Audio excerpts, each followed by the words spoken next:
parezco el monstruo del laberinto del fauno.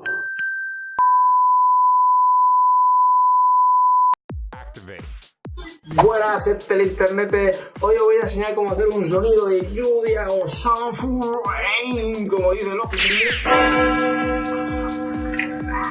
para que paséis de intentar descargarlo de página en página con todos sus banners, guarromos y demás moscas y cucarachas tocándolo por la pantalla. Así que con mi método, como dice el profesor Maurer, ese de los cursos que lo hace de lejos, olvídate de enrollaco de ir de flor en flor para encontrar una mierda muy grande de sonidico y encima en 8 bits. Que los pedos de mi abuela tienen más resolución.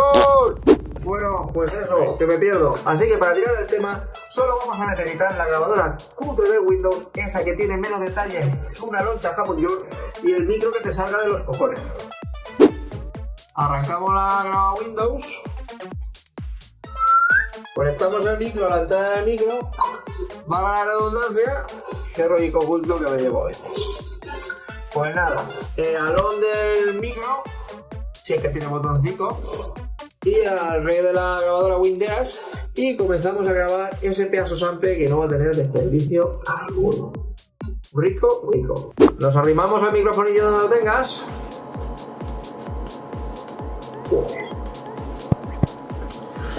Y a grabar.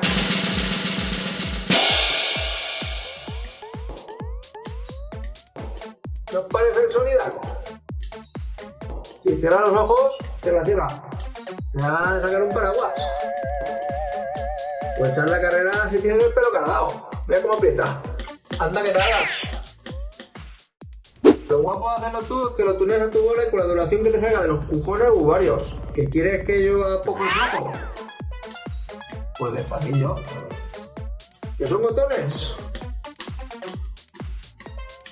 Pues más fuerte. ¿Que empieza a apretar?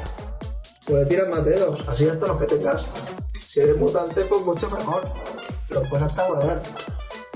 Y para darle más reality al tema, te puedes marcar hasta una de viento. Y en caso extremo, tormenta. ¿Qué os ha parecido? Casi nada tutorial. Tiembla Discovery Max. Bueno, interneteros e interneteras, nos vemos en un próximo tutorial con más truquelos que os harán la vida más facilonga y más bailonga. Y si me doy la vuelta, parezco una cabeza de ajos. O un elefante mirando para el otro lado.